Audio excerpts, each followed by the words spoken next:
नमस्कार दोस्तों, आज हम सुनाएंगे एक दिलचस्प मर्डर मिस्ट्री, एक गर्ल इन रूम 105, जिसमें प्यार, दर्द और न्याय की कहानी है।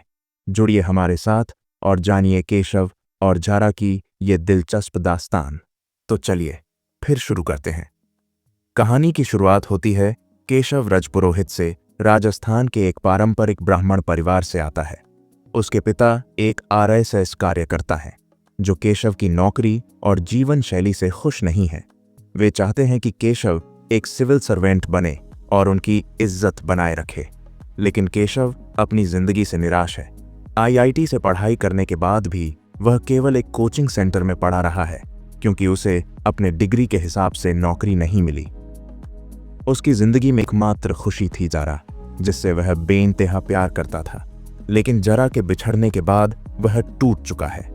उसकी रातें शराब और पुराने मैसेज देखने में गुजरती हैं।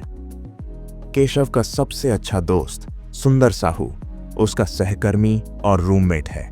सुंदर इकई एक साधारण खुशमिजाज इंसान है, जो केशव की परेशानियों को समझने की कोशिश करता है। वह हमेशा उसे जारा को भूलने और नई जिंदगी शुरू करने की सलाह देता है, लेकिन केशव के लिए जारा को भूलना नामुमकिन है। जारा के साथ बिताए हुए पल केशव को बार बार याद आते हैं। उसे वो दिन याद आता है जब जारा ने पहली बार उसके लिए बिरयानी बनाई थी। कश्मीरी अंदाज में बनाई गई वह बिरयानी केशव के लिए एक खास तोहफा थी। इसके अलावा उनके कश्मीर ट्रिप की यादें भी केशव के दिल में ताज़ा हैं, जब जारा ने उसे अपने गांव की खूबसूरती दिखाई थी। जारा की मुस्कान, उसकी बातें, उसका आत्मविश्वास, सब कुछ केशव के दिल में बसा हुआ है, और यही सब यादें उसे आगे बढ़ने नहीं देती। जारा के जन्मदिन की रात, जब केशव शराब के नशे में धुत होता है, तो उसे जारा से एक मैसेज मिलता है। यह मैसेज उसकी जिंदगी को पूरी तरह बदलने वाला होता है। मैसेज में लिखा होता है, मुझसे मिलने आओ, रूम 105, जैसा पहले आते थे। केशव को यह मैसेज अजीब लगता है, क्योंकि जारा ने उससे कई महीनों से बात नहीं की थी, लेकिन अपने जज्बातों पर काबू न रख पाने के कारण वह हॉस्टल की तरफ चल पड़ता है। केशव पुराने दिनों की तरह जारा के हॉस्टल में खिड़की के जरिए घुसता है। उसे यह जगह पहले की तरह ही लगती है, लेकिन उस रात का सन्नाटा कुछ अलग था। जब वह रूम 105 में पहुंचता है और अंदर कदम रखता है, तो उसका दिल धड़कने लगता है। कमरे के अंदर का दृश्य उसके लिए डरावना और असहनीय था। जारा की लाश बिस्तर पर पड़ी हुई थी। उसका गला घोंटा गया था और वह पूरी तरह बेजान लग रही थी। केशव यह देखकर स्तब्ध रह जाता है। वह समझ नहीं पाता कि यह कैसे हुआ। घबराए हुए केशव तुरंत सुंदर को कॉल करता है और उसे सब कुछ बताता है। सुंदर तुरंत हॉस्टल पहुंचता है और केशव को शांत करने की कोशिश करता है। दोनों इस मामले को लेकर पुलिस के पास जाने की सोचते हैं, लेकिन फिर डरते हैं कि पुलिस उन्हें ही अपराधी मान लेगी। सुंदर के सुझाव पर वे दोनों खुद ही इस गुत्थी को सुलझाने का फैसला करते हैं। वे तय करते हैं कि पहले यह पता लगाना जरूरी है कि उस रात जारा से कौन कौन मिलने आया था। जांच की शुरुआत जारा के मंगेतर रघु से होती है। रघु और जारा की सगाई केशव से ब्रेकअप के बाद हुई थी। रघु एक साधारण व्यवसायी है जो जारा से प्यार करता था, लेकिन जारा की मौत से वह पूरी तरह टूट चुका है।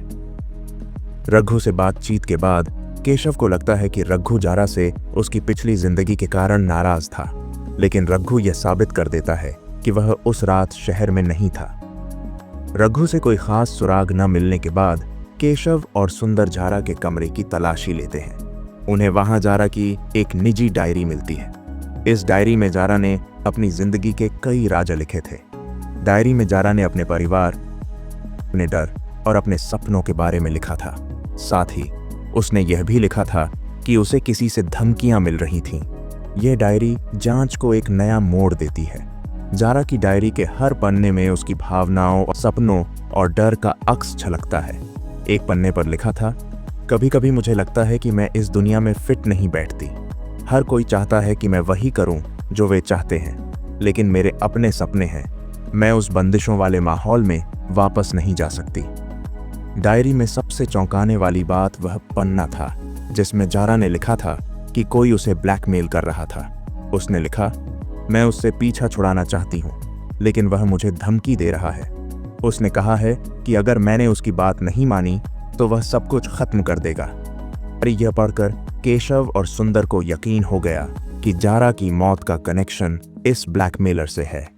केशव और सुंदर ने डायरी में लिखे अन्य सुरागों की तलाश की। एक पन्ने पर जारा ने एफ नाम के किसी व्यक्ति का जिक्र किया था। यह एफ कौन था? क्या यह वही ब्लैकमेलर था? फैज, जारा का कॉलेज का पुराना दोस्त, पहले भी शक के घेरे में था। केशव और सुंदर ने फैज से दोबारा मिलने की ठानी। फैज ने पहले ही कहा था कि वह जारा को पसंद करता था, लेकिन उसे ब्लैकमेल करने की बात से वह इनकार करता है। जब केशव और सुंदर ने फैज को जारा की डायरी दिखाई तो वह घबरा गया। उसने माना कि वह जारा से नाराज था, लेकिन उसने कहा कि उसका ब्लैकमेलिंग से कोई लेना देना नहीं है। पुलिस इंस्पेक्टर रणवीर सिंह ने इस मामले में तेजी से जांच शुरू की। उन्होंने जारा के फोन रिकॉर्ड्स और डायरी में लिखी बातों का अध्ययन किया। उनके हाथ एक और नाम लगा, तरुण जारा के साथ एक एनजीओ में काम करता था। वह जारा के साथ कश्मीर में महिलाओं और बच्चों के अधिकारों पर काम कर रहा था। जब केशव और सुंदर ने तरुण से मुलाकात की तो वह जारा के नाम पर बेहद भावुक हो गया। उसने बताया कि जारा ने कश्मीर में महिलाओं को सशक्त बनाने का सपना देखा था, लेकिन उसने यह भी कहा कि जारा की मौत से पहले उसे कुछ अजीब महसूस हुआ था। तरुण ने बताया कि जारा ने उसे कुछ दिन पहले बताया था कि वह एक बहुत बड़ी परेशानी में है, लेकिन जब उसने जारा से और जानने की कोशिश की तो उसने बात टाल दी। पुलिस जांच में यह बात सामने आई कि हत्या की रात जारा के कमरे के आसपास कुछ संदिग्ध लोग देखे गए थे। हॉस्टल की वॉचमैन ने बताया कि उसने 2 लोगों को छुपकर हॉस्टल में जाते देखा था। केशव को यकीन था कि यह 2 संदिग्ध जारा के भाई अमीर और फैज हो सकते हैं, लेकिन पुलिस की जांच ने इस संभावना को खारिज कर दिया, क्योंकि अमीर उस रात कश्मीर में था और फैज के पास भी पुख्ता अलिबी था। रणवीर सिंह की जांच ने आखिरकार यह खुलासा किया कि जारा को ब्लैकमेल करने वाला शख्स कोई और नहीं बल्कि उसके एनजीओ का एक कर्मचारी रिजवान था। रिजवान ने जारा के एनजीओ के पैसों में हेरफेर की थी। जब जारा को इसकी भनक लगी तो उसने रिजवान को धमकी दी थी कि वह पुलिस में रिपोर्ट कर देगी। इस बात से घबराकर रिजवान ने जारा को धमकाना शुरू कर दिया। रिजवान की गिरफ्तारी के बाद ईशान इंस्पेक्टर रणवीर सिंह को लगा कि मामला खत्म हो गया है, लेकिन जब रिजवान से पूछताछ हुई तो उसने हत्या में शामिल होने से साफ इनकार कर दिया। उसने कबूल किया कि वह जारा को ब्लैकमेल कर रहा था, लेकिन उसने यह भी कहा कि वह कभी उसे नुकसान पहुंचाने के बारे में सोच भी नहीं सकता। रिजवान ने कहा, मैंने जारा को डराया था ताकि वह मेरी शिकायत न करे, लेकिन मैं उसे मारने का कभी नहीं सोच सकता था। इससे रणवीर सिंह के सामने नई उलझन खड़ी हो गई। अगर रिजवान हत्यारा नहीं था तो असली गुनहगार कौन था? रिजवान की गिरफ्तारी के बाद भी केशव को संतोष नहीं हुआ। वह जानता था कि जारा की मौत के पीछे कोई और बड़ी साजिश है। सुंदर ने उसे शांत करने की कोशिश की, लेकिन केशव ने साफ कहा कि वह तब तक चैन से नहीं बैठेगा जब तक जारा के असली कातिल को नहीं ढूंढ लेता। केशव और सुंदर ने जारा के परिवार से मुलाकात की। जारा के पिता एक सख्त कश्मीरी मुस्लिम थे जो अपनी बेटी की सोच और उसकी आज़ादी से खुश नहीं थे। वे चाहते थे कि जारा उनकी परंपराओं का पालन करे और रघु से शादी कर ले। जारा की मां ने बताया कि जारा पांगे अपने परिवार से काफी दूर हो गई थी। उसकी अपनी सोच और अपने सपने थे जो परिवार की सोच से मेल नहीं खाते थे। केशव ने जारा के भाई अमीर से मुलाकात की। अमीर को शुरुआत से ही शक के घेरे में रखा गया था, क्योंकि वह जारा के आधुनिक जीवन से खुश नहीं था। लेकिन अमीर ने अपनी बहन के लिए दुख और गुस्से का इजहार किया। अमीर ने कहा, मुझे नहीं पता कि जारा को किसने मारा, लेकिन वह जो भी था उसने मेरी बहन के साथ गलत किया। अमीर ने यह भी बताया कि जारा की शादी रघु से करने के लिए परिवार पर बहुत दबाव था, लेकिन जारा इसके लिए तैयार नहीं थी। केशव को यकीन हो गया कि जारा की मौत में रघु का हाथ हो सकता है। उसने सुंदर के साथ मिलकर रघु की गतिविधियों की जांच शुरू की। रघु से मुलाकात में केशव ने उसे गहराई से परखा। रघु ने अपने बर्ताव से यह जताने की कोशिश की कि वह जारा से प्यार करता था और उसकी मौत से दुखी है, लेकिन केशव को उसकी बातों में झूठ का आभास हुआ। केशव ने रघु के फोन रिकॉर्ड्स की जांच करवाने की कोशिश की। उसे पता चला कि हत्या की रात रघु ने कई बार जारा को कॉल किया था, लेकिन रघु ने यह मानने से इनकार कर दिया कि उसने ऐसा कुछ किया। रघु ने कहा, मैंने उसे कॉल किया था, लेकिन वह मुझसे बात नहीं करना चाहती थी। उसने मुझे इग्नोर किया और मैं गुस्से में चला गया। यह सुनकर केशव को यकीन हो गया कि रघु इस मामले में कुछ छुपा रहा है। केशव को पता चला कि रघु का अतीत भी उतना साफ नहीं था जितना वह दिखाने की कोशिश कर रहा था। रघु पहले भी अपने गुस्से और हीन की स्वभाव के लिए बदनाम था। उसने अपने कॉलेज के दिनों में कई बार अपने दोस्तों के साथ मारपीट की थी। जांच के दौरान यह बात सामने आई कि जारा और रघु की सगाई केवल एक समझौता थी। जारा ने अपने परिवार के दबाव में आकर यह सगाई की थी, लेकिन वह इसे निभाने के लिए तैयार नहीं थी। जारा की डायरी में लिखा था, मैंने रघु से सगाई की, लेकिन मेरा दिल कभी भी उसके साथ नहीं था। मैं अब भी केशव से प्यार करती हूँ। केशव और सुंदर को जारा के कमरे की सफाई करते वक्त एक और चौंकाने वाला सबूत मिला। उन्हें जारा के तकिए के नीचे से एक लिफाफा मिला, जिसमें एक पत्र और एक तस्वीर थी। पत्र में लिखा था, अगर तुमने मेरी बात नहीं मानी तो मैं तुम्हारी जिंदगी बर्बाद कर दूंगा। तस्वीर में रघु और जारा किसी पार्टी में साथ खड़े थे। इस सबूत के साथ केशव और सुंदर ने रघु का सामना किया। रघु ने यह मान लिया कि उसने जारा को धमकाया था, लेकिन उसने साफ कहा कि वह उसका हत्यारा नहीं है। रघु ने कहा, मैंने उसे धमकाया था क्योंकि मैं उसे अपने से दूर नहीं होने देना चाहता था, लेकिन मैंने उसे कभी नुकसान नहीं पहुंचाया। रघु को जांच के घेरे में लाने के बाद पुलिस को एक और संदिग्ध मिला, अर्जुन, जो जारा का पुराना सहपाठी था। अर्जुन और जारा ने एक साथ कई प्रोजेक्ट्स पर काम किया था, लेकिन उनकी दोस्ती में दरार तब आई जब अर्जुन ने जारा को प्रपोज किया और उसने उसे मना कर दिया। अर्जुन से पूछताछ में पुलिस को पता चला कि वह जारा से नफरत करता था, लेकिन उसने यह भी कहा कि वह उसकी मौत का जिम्मेदार नहीं है। जब पुलिस ने अर्जुन पर दबाव बनाया तो आखिरकार उसने अपना जुर्म कबूल कर लिया। उसने कहा, हाँ, मैंने उसे मारा, लेकिन यह सब रघु की वजह से हुआ। उसने मुझे उकसाया था। अर्जुन ने बताया कि वह जारा से बदला लेना चाहता था क्योंकि वह उसके इनकार को सहन नहीं कर पाया था। रघु ने इस मौके का फायदा उठाकर उसे अपने साथ मिला लिया। अर्जुन ने कहा कि हत्या की रात वह और रघु जारा के हॉस्टल गए थे। अर्जुन ने कहा, हमने सोचा था कि उसे थोड़ा डराएंगे, लेकिन जब उसने रघु को धक्का दिया और चिल्लाने की कोशिश की तो रघु ने गुस्से में आकर उसे मार दिया। यह सुनकर पुलिस ने रघु को हिरासत में ले लिया। शुरुआत में रघु ने अर्जुन के बयान को झूठा बताया, लेकिन जब उसे सबूत दिखाए गए तभी अपना जुर्म मान लिया। उसने कहा, मैंने यह सब अपने गुस्से में किया।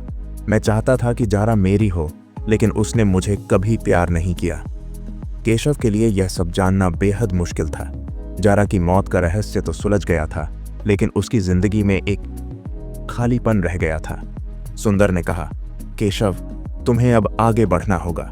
जारा अब हमारे बीच नहीं है, लेकिन उसने जो खुशियां दी वे हमेशा हमारे साथ रहेंगी। अर्जुन और रघु को उनके अपराध के लिए सजा मिली।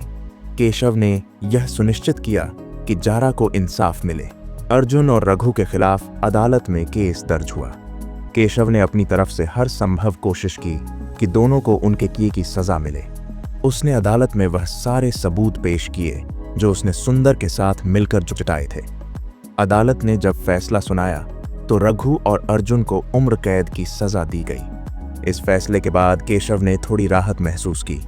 हालांकि अदालत के फैसले ने जारा के लिए न्याय सुनिश्चित किया, लेकिन केशव का दिल अभी भी भारी था। जारा की यादें उसके दिल और दिमाग में बसी हुई थीं। हर जगह उसे जारा का हंसता हुआ चेहरा और उसकी बातें याद आती थीं। सुंदर ने एक दिन उससे कहा, भाई, जिंदगी में आगे बढ़ने का वक्त आ गया है। जारा भी अब इस दुनिया में नहीं है, लेकिन वह हमेशा तुम्हारे दिल में जिंदा रहेगी। लेकिन केशव के लिए यह सब कहना जितना आसान था, करना उतना ही मुश्किल। केशव ने जारा की डायरी को कई बार पढ़ा, लेकिन इस बार उसे उसका अंतिम पन्ना देखने का साहस मिला। उस पन्ने पर जारा ने लिखा था, करनार मुझे कुछ हो जाए तो केशव, तुम मेरे लिए उदास मत होना। मुझे पता है कि मैं हमेशा तुम्हारे दिल में रहूंगी। तुम एक नई शुरुआत करो और खुश रहो। यह पढ़कर केशव की आंखें नम हो गईं, लेकिन साथ ही उसे एक नई प्रेरणा मिली। सुंदर के साथ केशव ने अपने जीवन को फिर से व्यवस्थित करने की कोशिश की। उसने अपने करियर पर ध्यान देना शुरू किया और अपने टीचिंग जॉब में लौट आया। लेकिन इस बार उसका मकसद केवल पैसे कमाना नहीं था। उसने अपने छात्रों को सिखाने के साथ साथ उन्हें जिंदगी की अहमियत समझाने की कोशिश भी की। इस बीच सुंदर की शादी तय हो गई। शादी के मौके पर सुंदर ने केशव से कहा, भाई, तूने मेरे लिए जो कुछ किया है मैं उसे कभी नहीं भूल सकता, लेकिन अब मैं चाहता हूं कि तू भी अपनी जिंदगी में खुशी तलाश करे। शादी के दौरान केशव को एहसास हुआ कि जीवन में खुशियां छोटी छोटी चीजों में छिपी होती हैं। एक दिन सुंदर ने केशव से पूछा, अब तू क्या करेगा? क्या फिर से प्यार करने का इरादा है? केशव मुस्कुराया और कहा, प्यार तो मैंने एक बार किया था और वो मेरी जिंदगी का हिस्सा हमेशा रहेगा, लेकिन अब मैं अपनी जिंदगी को दूसरों के लिए बेहतर बनाने में लगाऊंगा। केशव ने एक एनजीओ शुरू किया जिसमें वह उन लोगों की मदद करता था जो किसी भी वजह से गहरे दुख या तनाव में होते थे। हालांकि केशव ने नई शुरुआत की थी, लेकिन जारा की यादें हमेशा उसके साथ थीं। उसने जारा की एक फोटो अपने कमरे में लगाई और हर रोज उससे बात करता था। एक रात केशव ने जारा की तस्वीर की ओर देखकर कहा, मैंने तुम्हारे लिए न्याय पा लिया और अब मैं तुम्हारे बताए रास्ते पर चल रहा हूं। उम्मीद है कि तुम जहां भी हो खुश हो। केशव की जिंदगी भले ही पहले जैसी नहीं रही, लेकिन उसने अपनी तकलीफों को अपनी ताकत बना लिया। उसने साबित किया कि किसी को खोने के बाद भी जिंदगी में आगे बढ़ा जा सकता है। मॉरल ऑफ द स्टोरी, इस तरह अ गर्ल इन रूम 105 की यह कहानी हमें सिखाती है कि जिंदगी में हर रिश्ता और हर मोड़ कुछ न कुछ सिखाने के लिए आता है। केशव और जारा की कहानी प्यार, दर्द और न्याय का गहरा संदेश देती है। यह कहानी दिखाती है कि सच्चा प्यार पाने से ज्यादा देने और समझने का नाम है। अर्जुन और रघु की ईर्ष्या और गुस्से ने दिखाया कि जब इंसान अपने भावनाओं को नियंत्रित नहीं करता तो वह कितनी बड़ी गलती कर सकता है। केशव ने अपने दर्द को सहते हुए न्याय की लड़ाई लड़ी और अपनी जिंदगी को जारा की यादों और दूसरों की मदद के लिए समर्पित कर दिया। यह हमें सिखाता है कि कठिनाइयों के बाद भी जिंदगी में नई शुरुआत की जा सकती है। शिक्षा 8, प्यार में स्वीकृति और आत्मसम्मान का महत्व। 2, सच्चे इरादे और मेहनत से न्याय और सच्चाई की जीत होती है। 3, कठिन समय में भी हमें आगे बढ़ने और अपने जीवन को उद्देश्यपूर्ण बनाने का प्रयास करना चाहिए। यह कहानी हमें प्रेरित करती है कि हम अपने दर्द को अपनी ताकत बनाएं और जिंदगी में सकारात्मक बदलाव लाएं। तो ये थी अ गर्ल इन रूम 105 की दिलचस्प दास्तान। उम्मीद है कि आपको यह कहानी पसंद आई होगी। अगर आपको हमारी वीडियो पसंद आई हो तो लाइक और सब्सक्राइब करना न भूलें। अगले वीडियो में फिर मिलते हैं एक और नई कहानी के साथ। तब तक के लिए धन्यवाद और जुड़े रहिए हमारे साथ।